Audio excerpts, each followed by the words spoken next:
Estamos de volta com o programa de Carrinho e é uma marca aqui do programa de Carrinho trazer personalidades que fizeram a história do nosso esporte, tanto atuando, praticando em suas respectivas modalidades, como também na comunicação dele. E uma das feras aqui do Rio Grande do Sul, que podemos dizer com todas as letras que talvez seja o repórter com mais rico conhecimento cultural e de vivências no esporte deste estado, ele hoje está aqui com a gente. Esse repórter que é comunicador na essência, que todo mundo quando liga o rádio e está ele falando, para ouvir. Muitas Copas do Mundo, muitas coberturas, opiniões sempre muito ativas e pertinentes sobre os assuntos relacionados ao futebol, mas também um cara eclético, um cara que gosta de carnaval, um cara que cobre eventos como as Olimpíadas, e olha as Olimpíadas aí de novo, hein? Está embarcando neste sábado para o Japão para cobrir os Jogos de Tóquio, que começa no próximo dia 23 de julho. Para falar sobre tudo isso, sobre sua carreira, suas histórias, os bastidores do jornalismo e também Olimpíadas que estão chegando, assuntos do Grêmio, do Inter, do futebol em geral, momento de pandemia, esse mundo do avesso que estamos vivendo. Está aqui com a gente José Alberto Andrade, repórter da Rádio Gaúcha. Tudo bom, Zé? Boa tarde. Que prazer em falar contigo. Boa tarde, Cassiano. Boa tarde aos amigos aí da minha querida Taquara do Mundo Novo. E digo minha querida porque quem é ali de São Chico não tem como não gostar de Taquara. Taquara é nossa passagem obrigatória e muito agradável. A passagem comparada muitas vezes. Então, um grande abraço para ti. É um prazer estar aqui contigo, com os teus ouvintes.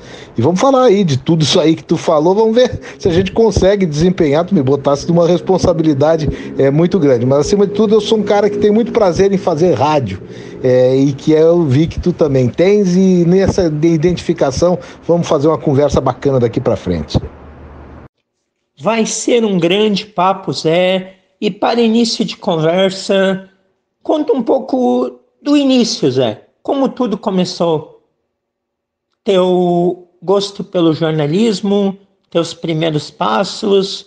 Isso já era algo que desde criança tu tinha vontade de fazer. Tu é de São Chico de Paula, aqui podemos dizer que pertinho de Taquara, local sede do programa de Carrinho da Rádio Taquara. Conta um pouco para nós como foi aí esse teu começo de carreira, faculdade, primeiras oportunidades. Tu tem aí mais de 3 décadas de Rádio Gaúcha. Hoje tu é essa figura consagrada, que todo mundo no Brasil te conhece. Tu é citado nos programas de rede nacional, grandes profissionais do esporte também citam aí você, sua credibilidade, sua história, mas sempre tem um início, as dificuldades e as vivências até chegar a esse estágio. Então, conta pra gente aí como tudo começou, Zé. Bom, conforme tu disse, eu já te falei, a minha família é de São Chico. Eu nasci em Porto Alegre, me criei, na verdade, morar mesmo em São Chico, acho que é uma coisa que eu deixei, quem sabe, para aposentadoria, mas tenho muita vontade. Mas sempre fui a São Chico, por isso também esse apreço que eu tenho aí pela região, por Taquara, região do Vale, hoje Vale do Paranhana. Eu sou do tempo que Taquara era do Vale dos Sinos ainda. E que Igrejinha, Três Coroas, Parobé eram pequenos povoados quando eu ia para São Chico toda semana praticamente com meus pais e passava as férias lá fora. Minha família tem fazenda, isso aí tem a ver um pouco com a minha atividade radiofônica. Por incrível que pareça, eu adoro aquilo lá, a vida do campo, tenho verdadeira paixão, mas foi lá fora, sem televisão na época, sem luz elétrica, que o rádio me fascinava, porque o rádio era o nosso único contato com o mundo externo. Isso desde pequeno, seja futebol, notícias. Então eu ia para lá e ouvia não só as grandes rádios de Porto Alegre ou do Brasil, porque de noite, ali em cima da serra, é um negócio impressionante. Pega a rádio de tudo que é lugar. Pegava no tempo do AM, agora tá tudo fácil com a internet. Mas então o rádio era uma ligação daquele garotinho, criança, daquele jovem adolescente e depois até a fase adulta, quando eu continuei indo lá, daí, mas já com mais facilidades. Então, eu sou fascinado por rádio desde muito pequeno. Então o jornalismo tá aí, tá no meu fascínio por rádio. E tive a aventura de, o dia que estava por me formar e ganhei uma oportunidade profissional, foi no rádio. Um colega meu, um amigo meu, que eu vou rever agora nas Olimpíadas, porque ele é comentarista de natação, que é o Alexandre Pucieldi, que trabalhou no Sport TV durante muito tempo como comentarista. Ele foi meu colega de colégio e meu colega de faculdade no primeiro semestre. E ele um dia me convidou. Tu quer fazer um freelancer na rádio, tá precisando de um rádio escuta para ouvir jogo, para informar o plantão no futebol. E eu fui, faltavam 3 meses para me formar. E aquilo lá é setembro de 85 e comecei como rádio escuta e nunca mais saí da Rádio Gaúcha. Então eu não posso me queixar assim da sorte, das oportunidades. Eu fui um cara muito abençoado nesse sentido, pelos amigos que tenho, pelas chefias que eu passei a ter e que compreenderam o meu trabalho, que gostaram dele. E a partir daí, aquele meu gosto que era de rádio também sempre foi de todos os esportes. Eu tinha essa ideia assim, de tudo que era esporte, eu ligava, eu lia. Então juntou tudo. E o dia que começou a haver uma seleção natural, a rádio vai começar a cobrir outros esportes, eu acabei sendo escolhido por essa curiosidade permanente que eu tive. Uma curiosidade que o pessoal tem em relação ao bastidor de rádio, ao por trás das câmeras, dos microfones, como é esse processo de checagem da informação. A gente sabe, aqui no programa de carrinho, a gente é goleiro, lateral, zagueiro, meia, atacante, a gente escala, faz tática, a gente faz de tudo aqui no programa, né? Cumpre todas as áreas. E a gente sabe que dentro de uma redação, de uma rádio, de um jornal, ainda mais um jornalista, quando está começando e agora com as multiplataformas, eles têm que ter uma responsabilidade muito grande e saber um pouquinho de cada área, de cada setor, ainda mais com essas tecnologias de agora. Mas no teu íntimo, como é o teu processo de checagem de uma informação? Alguém te passa alguma coisa e antes de levar essa informação para o ar, quais são os passos que tu costuma ter?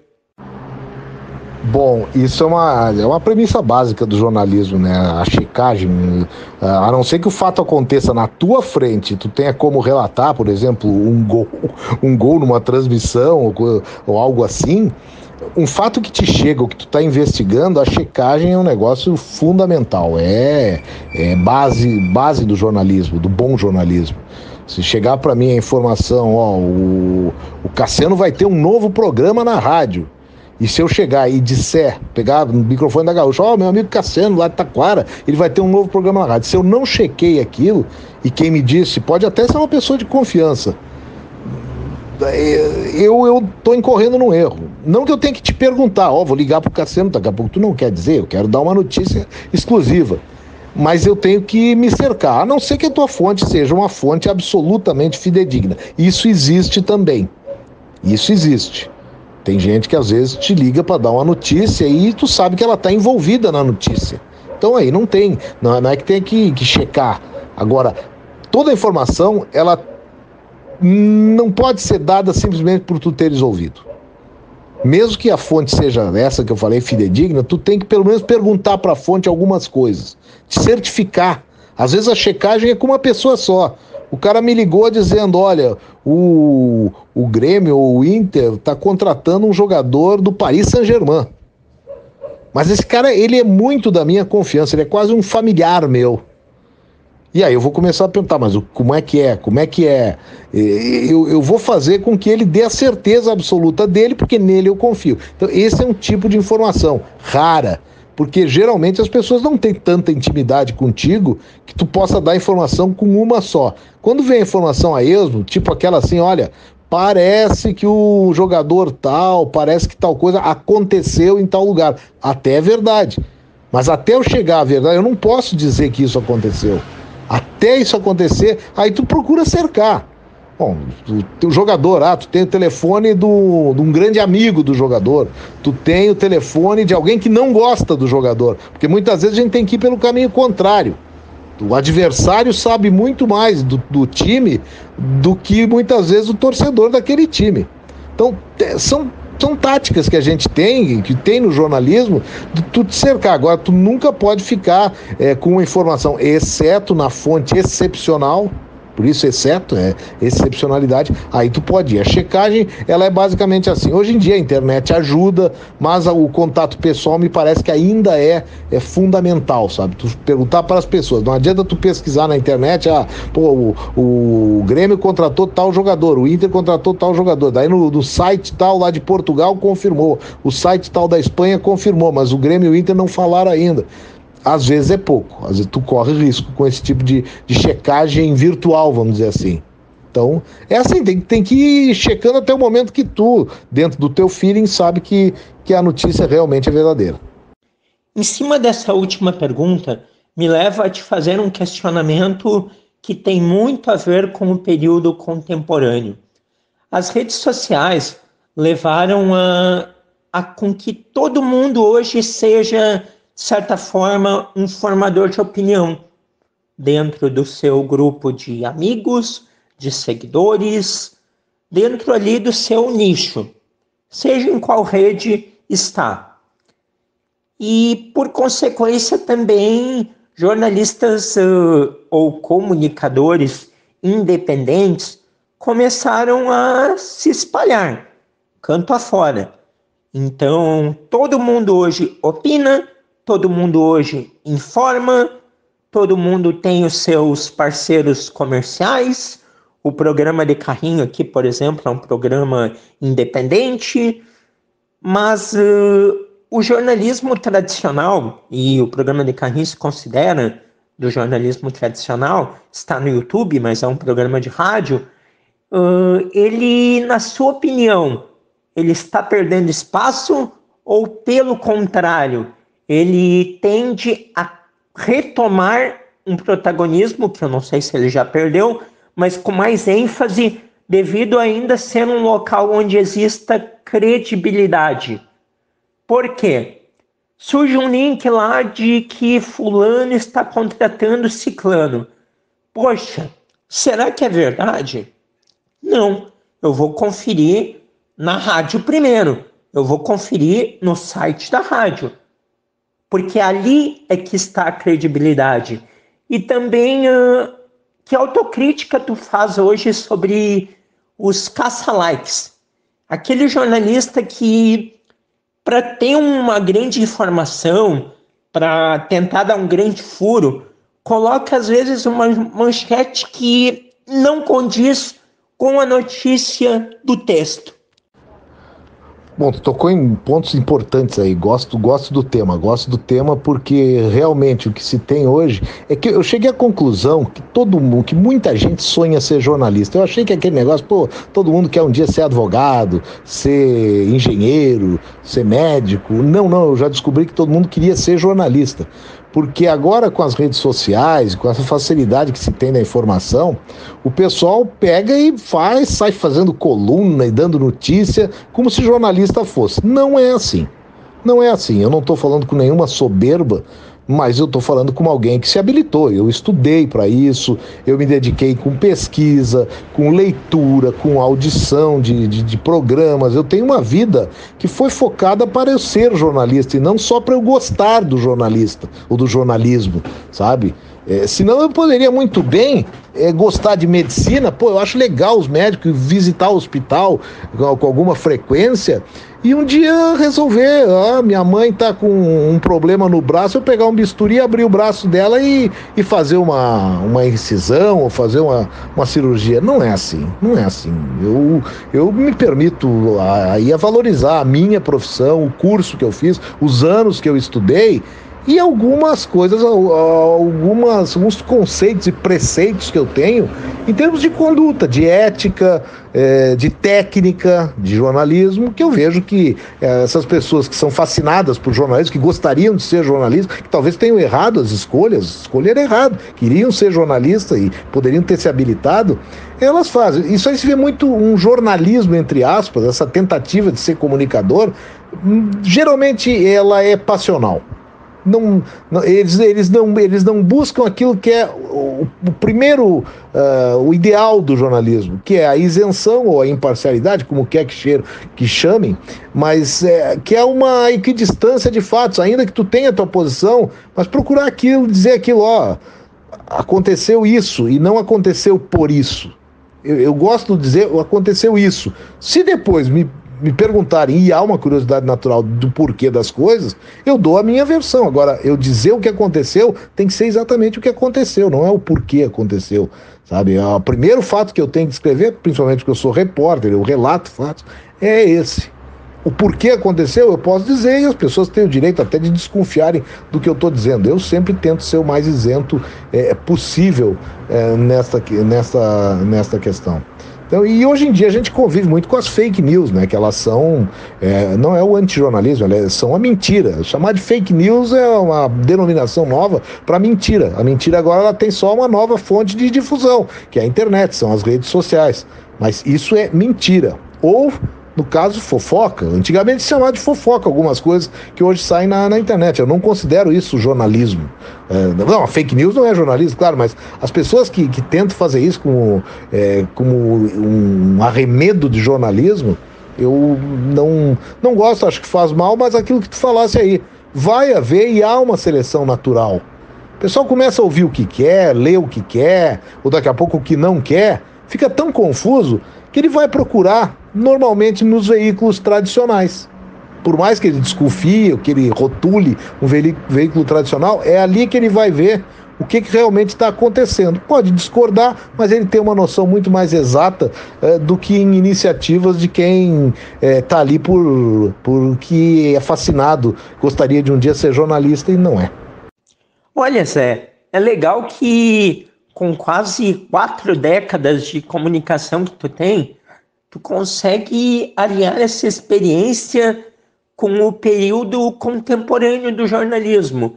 E um outro fato que eu quero destacar contigo, que sempre foi uma polêmica, especialmente no Rio Grande do Sul, um tabu, que é a questão do jornalista declarar o seu time do coração.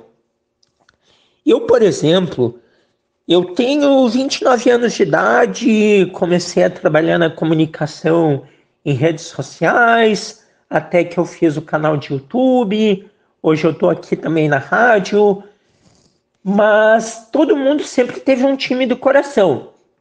E eu nunca escondi esse time. É o Grêmio, eu sou gremista. Mas em pese disso, eu nunca deixei de respeitar, valorizar e ser imparcial nas análises em relação ao Internacional. Por quê?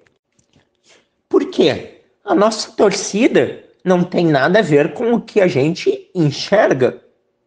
A gente olha futebol, a gente analisa e tem como separar as preferências disso. Mas aqui no Rio Grande do Sul sempre foi um tabu. Pelas mais variadas razões, né? As pessoas talvez que não tinham a maturidade necessária para isso. Porém, nos últimos anos se aumentou o número de jornalistas revelando o seu clube. Alguns torcendo de forma velada, por vezes incorporando até um personagem, e outros sendo imparciais, continuando na mesma postura de sempre. Qual a tua opinião sobre isso? Tu é favorável? Não é? É algo que depende de cada um? O que tu pensa? Olha, eu acho que essa última frase tua é muito interessante. Eu acho que cada um faz o que acha que pode. Nós estamos numa sociedade bem democrática, graças a Deus. E eu vejo que as pessoas, ao não é assumirem, eu acho muito engraçado esse termo assumirem, dizem que torcem para determinado clube. Eu te confesso, se quiser acreditar, acredita em mim. Se não quiserem, também não, eu não acredito. Hoje em dia eu tenho um desencanto, não é um desencanto, eu sofri um desencanto praticamente quando eu comecei a trabalhar, sabe? Eu vi que que um dia eu tive um time quando criança, quando jovem, e aquilo ali não me levou a nada, assim, profissionalmente. E antes mesmo de eu começar a trabalhar, eu já vivia um desencanto pela coisa, assim, da torcida, pela coisa da secar o outro. Eu nunca fui mesmo quando tinha algum tipo de preferência, eu nunca fui de querer o mal do adversário, sabe? Isso aí você me colocou deslocado. E daí quando tu começa a conviver com o futebol, tu vê muita coisa que é usada assim de maneira leviana. Então parece que as pessoas elas gostam mais de ser enganadas pela omissão do cara dizer que um dia foi gremista ou colorado, do que por o cara dizer que escolhe, que tem um time.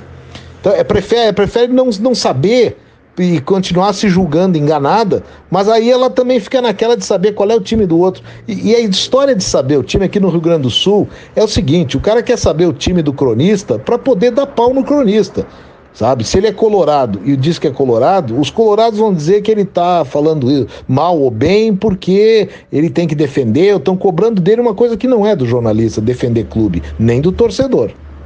Jornalista não tem que defender clube, mesmo torcendo pro clube. E da mesma maneira, o adversário, se for o Grêmio, nesse caso aí, ou se for o Inter, o adversário vai dizer que todo comentário que ele fizer, ou tudo que ele fizer, é porque ele é apaixonado. É que o torcedor ele não tem aquela coisa do jornalista, ele não tem essa empatia, e eu nem cobro que tenha. Onde diz a palavra torcedor é uma coisa que torce, é uma coisa que tem paixão, não é o fato torcido, ou o fato da torcida. Então, olha, se tive um time na infância, também não interessa que eu diga qual era. Hoje em dia eu tenho a convicção, ou mais do que isso, eu já sofri tantas ilusões, decepções, alegrias junto a Grêmio e Inter, que hoje para mim é indiferente qual ganha o Campeonato Gaúcho. Torço para que um deles ganhe os outros campeonatos, porque os dois não podem ganhar. Torço para que ele chegue nas finais de tudo que é competição, porque provavelmente eu vou estar incluído em coberturas importantes. É muito melhor fazer uma cobertura de Libertadores ou de Campeonato Mundial, como eu já fiz, do que fazer uma cobertura de agora, em que os dois estão perto da zona de rebaixamento no Campeonato Brasileiro. Então, nesse momento, eu estou torcendo muito para que o Grêmio saia dessa situação, e torcendo demais para que o Inter ainda busque uma tentativa de classe de zona de Libertadores, que é um negócio muito complicado. O momento está mostrando isso. O bom é, como foi no início desse ano, os dois na Libertadores, daí o Grêmio caiu fora, uma desgraça para a gente também. Menos mal que está na Sul-Americana e tomara que siga até a final. Esse interesse é um interesse profissional. Na verdade, eu torço para que eu me dê bem profissionalmente, me dê bem. Como é que eu vou me dar bem? É participando de grandes eventos. É a seleção brasileira sendo campeã, é o número agora de medalhas nas Olimpíadas sejam o maior número de todos, porque daí o pessoal tá ligado no rádio, tá ligado no rádio, tá me ouvindo, tá lendo as colunas no site. Então, quem ganha ou quem perde, para mim é indiferente. Eu não tenho relação com o Grêmio, com o Inter. Sou amigo de pessoas, amicíssimo de pessoas no Inter, no Grêmio, em outros clubes. Eu não jamais vou torcer contra essas pessoas. Eu não sei torcer contra. E tu ter um time, tu assumir um time, necessariamente, tu vai ter que assumir uma ideia de que tu é rival do outro. Eu não sou rival de ninguém. Então é mais ou menos isso o meu ponto de vista. E digo sempre, não tem nenhuma preferência hoje em dia, não tem nada em relação à dupla Grenal. Quem quiser que acredite. E ao longo dessas vivências que tu teve, coberturas de Grêmio, de Internacional, de Seleção Brasileira, de Jogos Olímpicos, a gente vai falar em seguidinho aí das Olimpíadas de Tóquio. O que tu pode contar aí de bastidor, de algo que foi marcante na tua vida? uma lembrança que tu tem assim positiva e ao mesmo tempo alguma lembrança de alguma cobertura que tu acha que, poxa, poderia ter acontecido algo diferente no desenrolar e que tu pensou assim que ficou faltando. Um exemplo positivo e um negativo. A gente faz tanta cobertura que vai acabando assim, daqui a pouco tu lembra, ou me termina de falar e disse, pô, esqueci de tal. Mas vamos pegar assim, do Grêmio. Eu cobri mais Grêmio do que Inter, até boa parte. Se for ver na minha carreira de repórter, eu sempre fui mais repórter no Grêmio do que no Inter, mais tempo. E cobri Grêmio durante uma fase. Eu comecei cobrindo o Grêmio na segunda divisão, lá no final, no início dos anos 90. Ali eu comecei como repórter setorista. E basicamente acompanhei aquela fase de saída da segunda divisão, lá em 92, 91 para 92, a queda e a subida, a volta. E depois em 93, quando assume o Fábio Koff, uma reconstrução do Grêmio que vai levá-lo ao título da América, só não levou ao Mundial. Então do Grêmio eu posso dizer que eu tenho uma frustração de não ter ido, por exemplo, a Medellín, por uma questão de escala, não tem nenhum problema de injustiça, não, mas da escala técnica da rádio, e não ter ido a Medellín ver o Grêmio, aquele Grêmio que eu comecei a pegar lá no tempo da segundona. Pô, aquele Grêmio ia ser campeão da América, e foi, né? Então eu queria ter ido a Medellín. Talvez até, claro, queria ter ido a Tóquio também, no jogo do Ajax, mas daí o resultado depois, então deixa que eu não fui, não tive a decepção. Por quê? Porque depois eu vi o tamanho que tem um título mundial, estar num título mundial, quando em 2006 eu tive com o Inter no Japão. Em termos de clubes, essa foi a minha maior cobertura. Uma estrutura muito boa, proporcionada pela empresa, uma estrutura assim, um negócio fantástico. Embora eu tenha feito outros, assim, quer ver, ó, Grêmio campeão da Copa do Brasil dentro do Maracanã, não é o maior título da história do Grêmio, mas foi uma coisa fantástica. O Juventude no Maracanã também foi campeão com um estádio lotado contra ele. Então, esses fatos, já estou citando vários aí, que são da dupla Grenal. Do Grêmio também, embora não tendo sido campeão, a Batalha dos Aflitos. Pô, tá lá aquele negócio nunca mais vai acontecer na vida.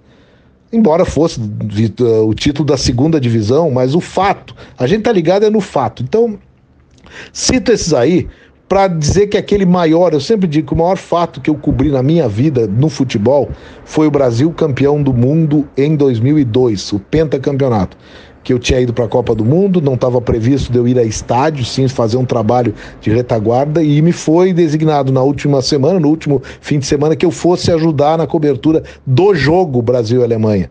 E eu estava lá quando o Brasil foi pentacampeão. Então o primeiro jogo da minha vida de uma Copa do Mundo que eu assisti foi a final do Penta. Então, e trabalhando, que é mais importante. Então isso para mim, esse jogo para mim, ele tem um valor maior que os outros. E como frustração, ou como, sabe, eu não gostei de fazer, por exemplo, gostei da cobertura e não gostei do resultado, porque o resultado nos afeta muito. A cobertura do Brasil no pré-olímpico de 2004, que iria para a Olimpíada de Atenas, foi uma frustração enorme. O Brasil jogou no Chile, um torneio que poucos lembram. Jogou no Chile, um time que tinha Diego, Robinho, Dagoberto, o Daniel Carvalho, Nilmar. Era uma seleção de bom nível e acabou ficando fora da Olimpíada, perdendo para o Paraguai. Então, ali foi uma grande frustração, porque a gente julgava certo que o Brasil ia para a Olimpíada e está até para disputar a medalha de ouro. Então, essa foi uma grande frustração. Estamos conversando com José Alberto Andrade, repórter da Rádio Gaúcha, muita experiência, muita história no jornalismo do Rio Grande do Sul. A gente, na primeira parte desse nosso papo, conversou sobre bastidores aí da profissão, vivências da carreira dele. Agora a gente vai explorar o Zé nas questões da atualidade. Zé Alberto, vamos falar de futebol de largada. O que está acontecendo com a dupla Grenal, especialmente em se tratando de Campeonato Brasileiro? Grêmio e Internacional estão acostumados a... Claro que o futebol gaúcho nunca ganhou um Campeonato Brasileiro de pontos corridos. Não ganha desde 96 com o Grêmio, desde 79 com o Inter, mas a gente se acostumou nesses anos 2000 a Grêmio e Inter pontearem ali entre os 4 primeiros, entre os 5, entre os 6. E o que aconteceu esse ano, Zé? O Grêmio, que em março decidia uma Copa do Brasil. O Inter, que em fevereiro, por um gol, não foi campeão brasileiro. O que leva agora ao Grêmio ter 3 pontos apenas em 9 partidas jogadas e o Inter não estar muito melhor também. 11 pontos em 11 rodadas, perto da zona do rebaixamento. O que deu aí? Cada um com seus motivos. Como que tu avalia o momento da dupla? É complicado de responder. A gente está tentando responder isso quase que diariamente na rádio, à medida em que Grêmio e Inter nos causaram essa desagradável surpresa. O Inter tentando fazer um trabalho diferente depois do Campeonato Brasileiro e não dando certo, não tendo o tempo necessário, e a gente não sabe nem se com o tempo daria certo. Mas a demora para dar um resultado prático foi fatal. E a partir daí, com o projeto atrasado, os resultados não vieram. E consertar isso não é assim. Até porque o Inter tem um grupo de nível médio para alto, mas médio. E esse nível não permite ao Inter tropeços. E eles começaram a acontecer, e dentro do Beira-Rio é uma coisa inédita, é um escândalo que está acontecendo em termos de resultado. Falta trabalho? Não falta trabalho. Falta interesse? Não falta interesse. Mas falta alguma coisa que tem a ver com direção, de início de trabalho de uma direção que é nova, né? Pegou em janeiro. E adaptação de um técnico que já não é o técnico do início da temporada. E mais do que isso, adaptação do grupo de trabalho dos jogadores. Alguns jogadores já não têm a mesma qualidade até de tempos atrás. Vou citar aqui o caso, o Rodrigo Dourado, que é um cara importante, não tem. O Edenilson não está jogando o que já jogou. O Patrick está tendo dificuldades, ainda que eles tenham, no início do ano, tido algumas atuações de altíssimo nível e chegado ao Campeonato Brasileiro em segundo lugar. No caso do Grêmio, eu já vejo uma coisa diferente. O Grêmio sofreu um envelhecimento de peças e de esquema, ainda nos tempos do Renato. O Renato sai no momento certo, não tirava mais nada daquele grupo. Chega o Thiago, que consegue nos primeiros jogos resultados bons, título gaúcho, campanha boa na Sul-Americana. Passado o gauchão, se esperava, agora o Grêmio foca no Brasileiro e desse ano o Grêmio, ao invés de disputar a vaga na Libertadores, vai disputar o título. Aí eu acho que teve um componente que poucos estão falando, mas eu acho que atrapalhou um pouco, que foi a Covid-19. O surto de Covid, que o Grêmio causou para si próprio, porque aquele surto de Covid, não tem o que me tire da cabeça, que aquela festa feita no meio do campo, lá na arena, com um monte de gente não testada, disseminou o vírus ali. E vários jogadores ficaram, o técnico ficou, e o início do Brasileiro foi comprometido por aquilo. Perder para o Ceará, depois para o Atlético Paranaense, foi tudo decorrência. Nunca mais o Grêmio botou o time em campo. E o Thiago Nunes se perdeu na tentativa de montar uma equipe. Brasileiro é outro nível, não é o nível do gauchão. E a partir daí, o Grêmio começou a tropeçar, faltou o arranque, a decolagem que o Renato chamava, faltou o momento da decolagem. E os dois clubes, tanto o Grêmio como o Inter, apresentam desempenhos muito baixos e os resultados vêm apenas acompanhando o que é o desempenho. Oxalá o Filipão dê um jeito no Grêmio, pelo menos de estancar a sangria de agora para partir para um outro patamar, e no caso do Diego Aguirre ele consiga, mesmo sem tempo, organizar um time, coisa que ele não conseguiu ainda a pleno, como ele tinha feito, por exemplo, lá em 2015, só que aquela vez ele teve, entre outras coisas, uma pré-temporada e tinha um grupo com algumas peças de maior qualidade.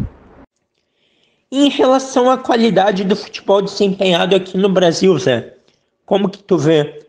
Tu acha que evoluiu, que caiu muito em relação ao que se praticava até pouco tempo atrás? Nem vou dizer muito tempo, não é? Existe uma corrente de pessoas que entende que a nossa tentativa desenfreada de ser iguais aos europeus, em achar que lá é tudo melhor, que a gente deveria ser tão estudioso quanto eles, nos levou, de certa forma, a ficar muito robotizados, a perder a naturalidade do drible, da técnica, que sempre foi o diferencial do brasileiro, nem tanto ao céu, nem tanto à terra. O que tu pensa sobre isso? A gente tem visto aí o nosso futebol sobrar na América do Sul, exceto aí a Argentina, né? Agora ganhou do Brasil, mas vinha perdendo muito. O River Plate em competições sul-americanas, o Boca, mas o Brasil, de certa forma, tem tido predomínio. Mas uma grande dificuldade quando enfrenta europeus. E a seleção brasileira e as últimas Copas do Mundo é a maior marca disso. Não temos grandes jogadores jogando aí de forma protagonista na Europa, eles não são protagonistas. Temos só o Neymar. Como que tu tá vendo o nosso momento e tu é um consumidor assim nato de futebol europeu? Tu acha que eles são muito melhores que a gente mesmo? Agora tu falou esse tema aí me interessa porque eu costumo dizer que como eu não tenho time aqui para torcer mesmo, não vale a pena ter para torcer, vale a pena para trabalhar entre os amigos e torcer por vitórias de ambos.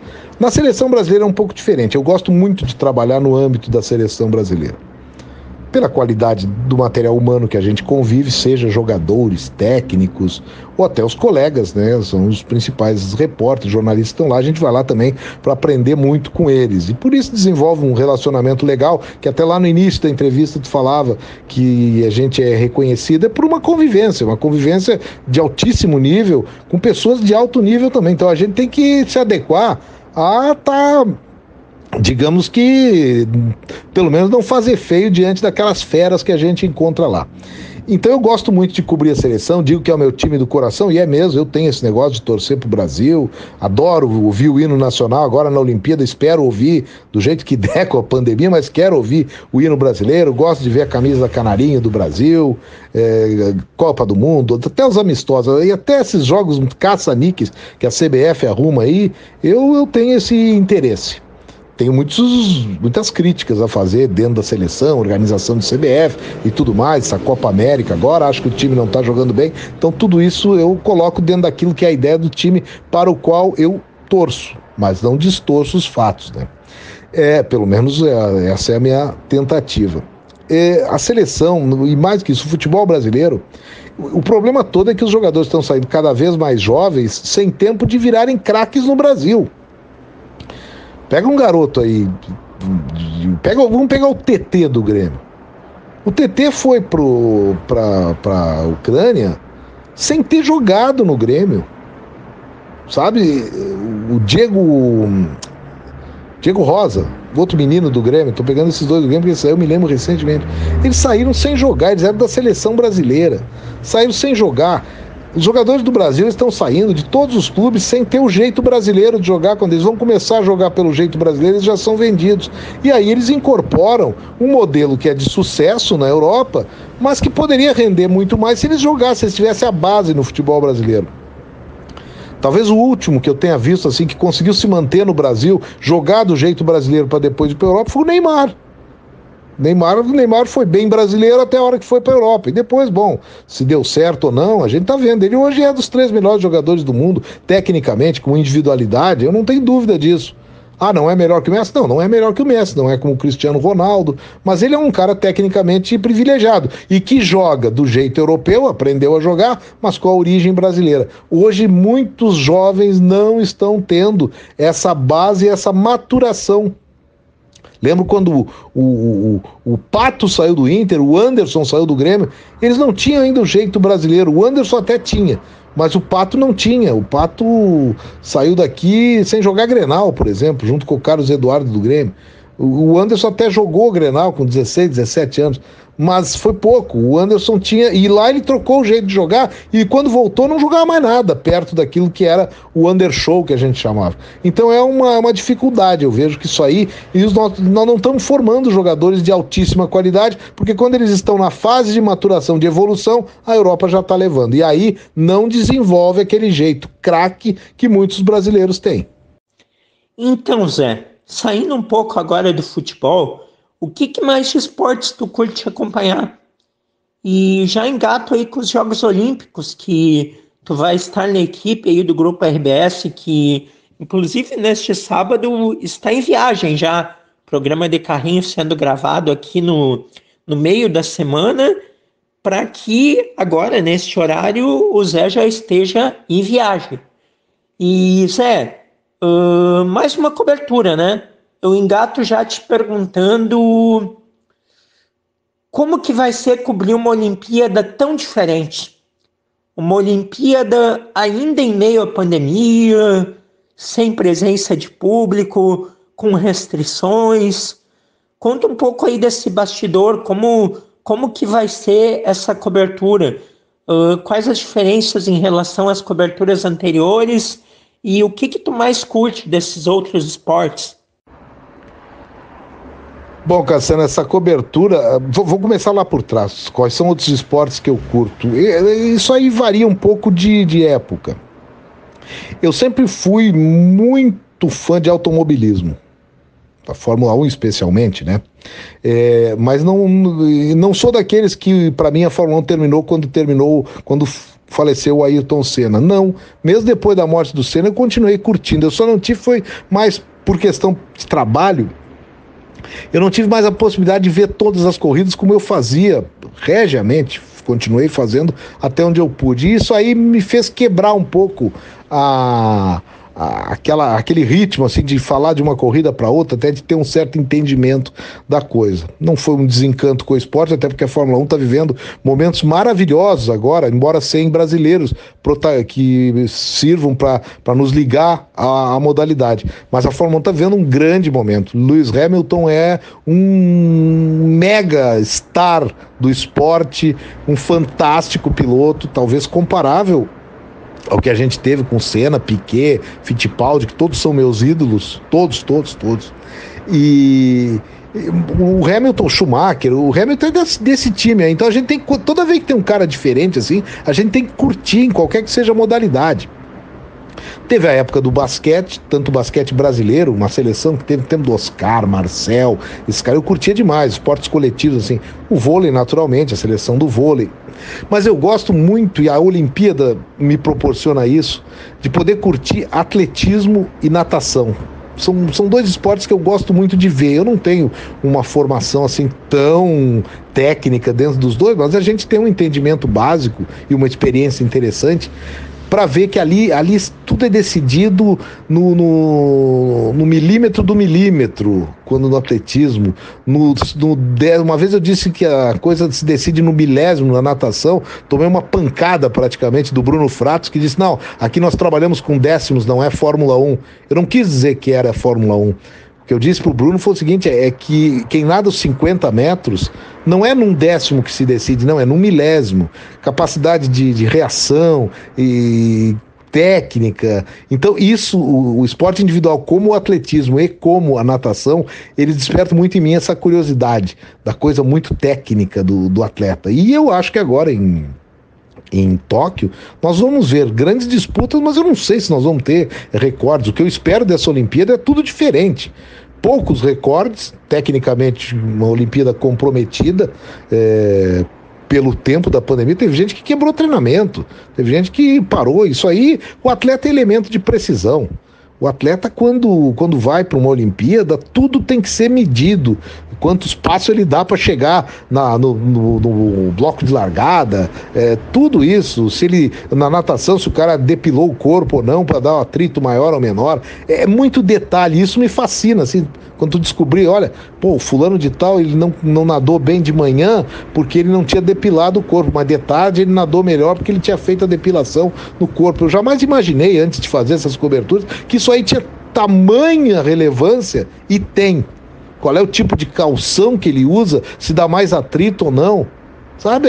Isso aí tu vai aprendendo e te fascinando com o esporte. A sapatilha do atletismo, o ponto de equilíbrio, o centro de gravidade de uma vara no salto com vara determina a altura que o saltador vai saltar.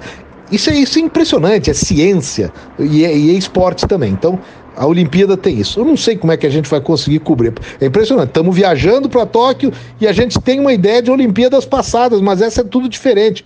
Não sabemos quantos competidores, atletas nós vamos entrevistar. Não sabemos qual é o acesso. Sabemos que nós vamos ter que ficar 3 dias presos dentro do quarto do hotel, como quarentena, que depois nós não vamos poder andar nas ruas de Tóquio, não vamos poder pegar o metrô de Tóquio por 15 dias, porque nós só vamos poder circular pelas localidades da Olimpíada, que estão fechadas ao público. Então, a partir daí, tudo aquilo que eu aprendi em outros Jogos Olímpicos, em 6 edições, vai perder um pouco da validade. A gente sabe o caminho, mas tem que ver como vai trilhar esse caminho. Então isso aí também provoca muito, tem sido um desafio legal para a gente antes dessa ida para a Olimpíada. E analisando tecnicamente, como que tu acha que pode ser o desempenho brasileiro? Dá para fazer uma perspectiva aí de medalhas com base nos atletas que estão indo, nas modalidades que o Brasil é mais forte, pelo menos aí na questão de medalha de ouro, o que pode pintar? Talvez não o recorde, né, do Brasil, do Rio de Janeiro de 2016, pelo Brasil ser o país sede, mas tu está confiante em um bom desempenho dos atletas? Essa Olimpíada, Cassiano, a Olimpíada é aquela seguinte: ir à Olimpíada já é uma grande vitória. E o Brasil está levando, tirando os Jogos Olímpicos que foram aqui, e que a gente tinha classificação em muitas modalidades, em todas as modalidades, por ser país sede, é a maior delegação, maior número de atletas em relação, por exemplo, aos Jogos de Londres em 2012. Eu acho que isso é um negócio muito interessante e bom para o Brasil. É sinal que a Olimpíada do Rio ela terminou, mas que alguma coisa ficou, porque essa gurizada, muita gente já estava sendo preparado e não disputou a Olimpíada do Rio e chega com condições aí de chegar a finais nos Jogos de Tóquio. Eu não espero, claro que o resultado como foi do Brasil, recorde de medalhas, eu não espero. Confesso que eu não espero, tem esportes ali que ficaram muito mais, não é fácil, mas o ambiente ajudou muito nas conquistas. Mas a gente sempre tira alguma coisa, né? Por exemplo, tira da água com a vela, que na última Olimpíada a gente tirou na última regata da Martine Grael e da Kaena Kunze, tirou aquela medalha fantástica de ouro.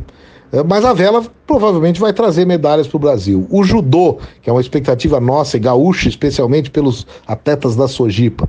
O judô tem um adversário fantástico que é o ambiente. Ah, não tem torcida? Não, o ambiente é o seguinte: os japoneses tratam o judô como orgulho nacional. Os japoneses vão tentar medalhar em todas as categorias, azar de quem é concorrente forte do Japão, como é o caso da equipe brasileira. Tem agora até, inclusive, a medalha por equipes no judô. Olha, vai me surpreender muito se o Japão não ganhar essa medalha. Então o Brasil vem de um Mundial agora, digamos que vai ter chance aí de umas 3 medalhas no judô, é uma coisa que já vai ser um baita resultado. São 2 esportes que sempre trazem muita medalha no Brasil, tanto a vela como o judô. O atletismo, a mesma coisa, tem valores novos, na velocidade o Brasil pode ter, tem atletas gaúchos, mas em que a medalha não é talvez o mais importante. Esportes coletivos, o Brasil está fora dos 2 basquetes, não ganhou medalha recentemente, mas sempre é uma emoção ver basquete, né? Então estamos fora, é algo a se lamentar muito e também servir de alerta para a confederação. E além do basquete, bom, o voleibol, esse aí sempre é candidato a ouro, tanto na praia como na quadra. Então por ali, quem sabe a gente resgata o que talvez não tenha ganho no Rio. O vôlei feminino perdeu no Rio inesperadamente, mas o masculino garantiu. É complicado.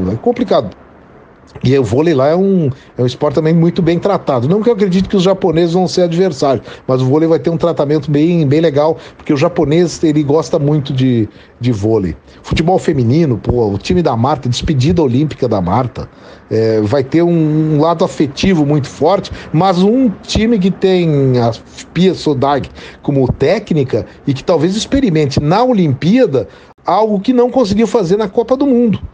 Então, eu tenho esperança de medalha no futebol feminino. Talvez não de ouro, mas eu estou com a expectativa de medalha nessa despedida da Marta. E assim vai ser. Não acredito nas medalhas conquistadas do Rio, mas acredito num desempenho bom da equipe do Brasil como um todo nesses jogos. Ô Zé, e para a gente finalizar, é uma pena que a gente não tenha mais tempo de entrevista, mas futuramente a gente vai conversar em outras oportunidades. Por mais que tu já tenha vivido de tudo na profissão, coisas muito positivas, grandes coberturas, o que ainda falta tu fazer? Qual aquele teu sonho, aquela tua meta, aquilo que tu ainda quer viver dentro do jornalismo? Cassiano, um dos segredos que eu vejo assim em grandes jornalistas é a inquietude, sabe? Aquela coisa de conseguir muitas coisas, mas sempre buscar algo diferente, não é algo maior, é algo diferente. E eu, claro que, embora vendo uma gama de colegas, companheiros com qualidades incríveis que tem, com vontade, também sobremaneira, com disposição para trabalhar, com técnicas, com tecnologia muito bem dominada, mais até do que o pessoal da minha geração, muito mais atilado dentro daquilo que hoje é a exigência do jornalismo, mas eu continuo candidato aí, por exemplo, ano que vem, até pela relação, por aquilo que eu falei sobre seleção brasileira, eu gostaria de estar na Copa do Catar. A gente faz objetivo por objetivo. Estar na Copa do Catar, para mim, é um negócio que me deixa assim motivado, muito motivado para fazer o ano que vem em termos de grandes eventos. Agora, ambições, elas surgem diariamente, sabe? Se o Grêmio passa de fase numa competição, se o Inter chegar numa outra fase na Libertadores, eu vou estar querendo participar daquela cobertura. Então não tem algo tão específico, as coisas específicas elas vão surgindo, como um dia para mim foi ir a uma Copa do Mundo, depois foi ir a segunda Copa do Mundo, um dia foi ir a Olimpíada, que era uma coisa impensada, agora passou a ser ir a Olimpíada do Japão, porque ela é completamente diferente e nunca mais vai ter outra igual ao que a gente vai ter em Tóquio. Então, o jornalista, ele sabe, eu pelo menos eu penso assim, a gente não pode estar totalmente contente ou acomodado. Ali na frente a gente chega à conclusão, diz, olha, cumpri minha missão, vamos agora trocar de rumo a vida, vou passar por Taquara, subir a serra, ir para São Chico, mas isso ainda não faz parte das minhas ambições, embora seja um futuro aí bem legal se conseguir fazer. Mas então vamos continuar trabalhando e torcendo para outros eventos grandes assim. Aí talvez depois da Copa, vai ser legal ir uma Olimpíada em Paris, uma coisa assim. Mas isso aí, eu não posso trabalhar pensando unicamente nisso. Vou pensar agora na Olimpíada e o meu grande objetivo agora, o que eu não fiz e que vou fazer, é a Olimpíada de Tóquio. Zé Alberto, queremos muito agradecer a tua participação aqui no programa de Carrinho. A gente já vinha há algumas semanas conversando para ter esse papo, sua agenda sempre muito corrida, com coberturas, programas da Gaúcha, mas agora deu certo. Esse papo que vai ficar disponível no canal de Carrinho no YouTube. Você pode acessar o canal de Carrinho via link que está na bio do @decarrinho no Instagram para conferir esse papo, tudo que foi falado, que com certeza os ouvintes adoraram. Também queremos te desejar uma grande viagem para o Japão, que seja pé quente para o Brasil, traga muitas medalhas nessa cobertura de Olimpíada e que, acima de tudo, todos tenham saúde, que a pandemia cada vez mais vá embora e a normalidade logo volte a aparecer. Conversaremos mais adiante de novo, Zé. Grande abraço e até uma próxima. Cassiano, eu que agradeço muito, e para os teus ouvintes eu tenho que revelar, eu quero pedir até desculpas pela demora que foi para dar essa entrevista. Eu fiquei muito feliz quando convidado, especialmente por ser aí, de carrinho, passa na rádio Taquara. Taquara era uma cidade que durante muito tempo eu invejei, sendo ali de São Chico. Taquara tem uma rádio tradicional, São Chico não tem rádio, a gente não tinha, e eu, claro, já pensando um dia, vou trabalhar no rádio em São Chico, vai ter uma rádio pra gente ouvir aqui.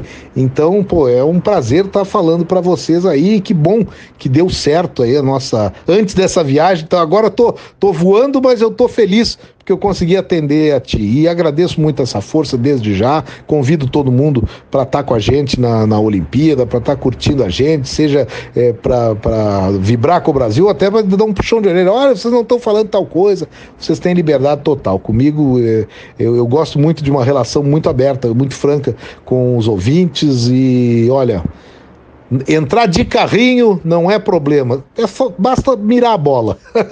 Grande abraço, Cassiano, muito obrigado pela oportunidade.